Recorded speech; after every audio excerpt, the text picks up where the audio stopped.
ठीक, तो last time करना क्या था, संविधान सभा द्वारा समस्याओं का समाधान। अब संविधान सभा के गठन एवं प्रकृति एवं आपत्तियों आलोचनाएं।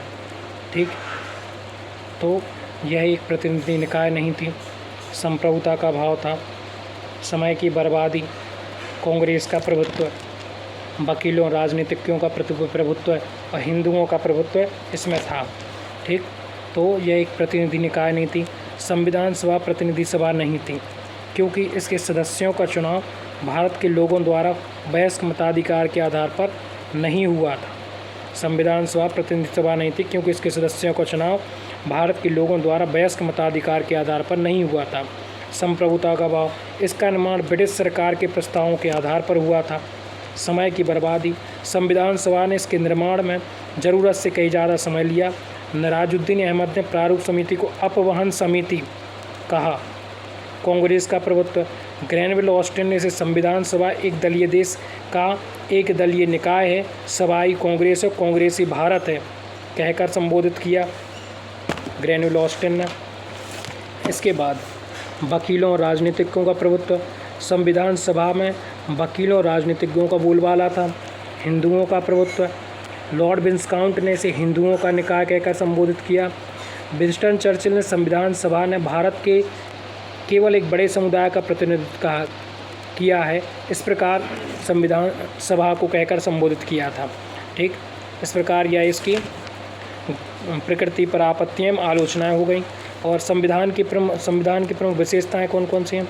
विशाल लिखित संविधान, विभिन्न स्रोतों से बहक, नम्यता एवं अनम्यता का समन्वय है, एकात्मकता की ओर झुकाव के साथ संघीय व्यवस्था, मौलिक अधिकार, स्वतंत्र एवं एकीकृत न्यायपालिका, धर्मनिरपेक्ष राज्य, सार्वभौमिक वयस्क मताधिकार, मौलिक कर्तव्य। विशाल लिखित संविधान, लिखित विभिन्न स्रोतों से बहक, नम्यता एवं अनम्यता का समन्वय, एकात्मकता की ओर झुकाव के साथ संघीय व्यवस्था, मौलिक अधिकार, स्वतंत्र एवं एकीकृत न्यायपालिका, धर्मनिरपेक्ष राज्य, सार्वभौमिक वयस्क मताधिकार और मौलिक कर्तव्य।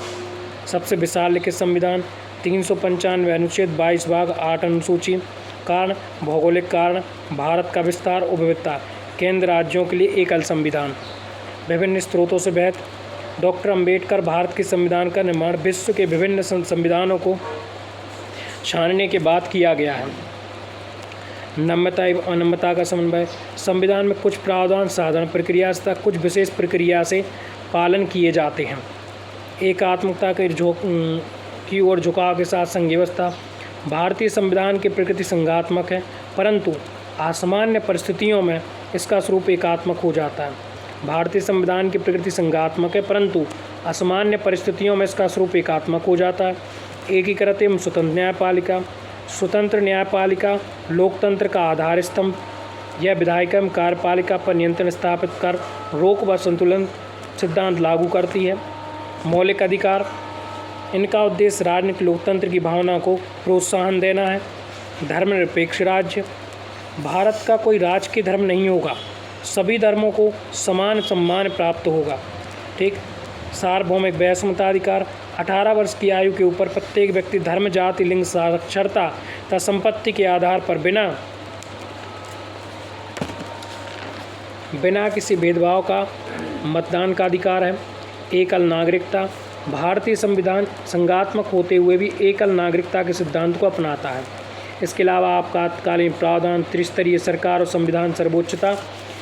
ठीक, इस संविधान की प्रमुख विशेषताओं में है विशाल लिखित संविधान, विभिन्न स्रोतों से बहक, नम्यता एवं अनम्यता का समन्वय, एकात्मकता की ओर झुकाव के साथ संघीय व्यवस्था, मौलिक अधिकार, स्वतंत्र एवं एकीकृत न्यायपालिका, धर्मनिरपेक्ष राज्य, सार्वभौमिक वयस्क मताधिकार, मौलिक कर्तव्य।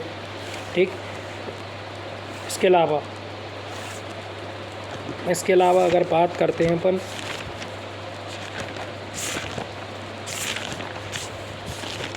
तो संविधान सभा का गठन, कैबिनेट मिशन द्वारा प्रस्तुत सुझाव पर नंबर 40 में संविधान सभा का गठन हुआ। संविधान सभा के कुल सदस्यों की संख्या 389 होनी थी।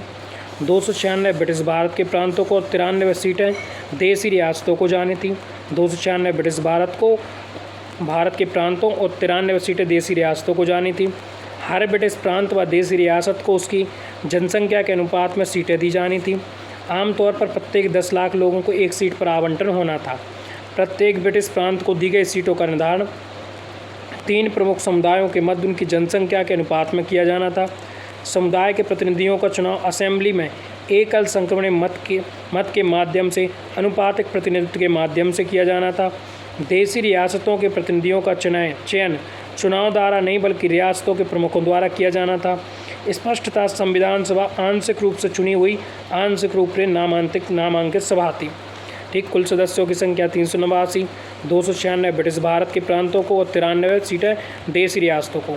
हर ब्रिटिश प्रांत व देशी रियासत को उसकी जनसंख्या के अनुपात में सीटें जानी थीं। आमतौर पर प्रत्येक 10 लाख लोगों पर एक सीट आवंटन होना था। प्रत्येक ब्रिटिश प्रांत को दी गई सीटों का निर्धारण 3 प्रमुख समुदायों के मध्य उनकी जनसंख्या के अनुपात में किया जाना था। समुदाय के प्रतिनिधियों का चुनाव असेंबली में एकल संक्रमणीय मत के माध्यम से अनुपातिक प्रतिनिधित्व के द्वारा किया जाना था।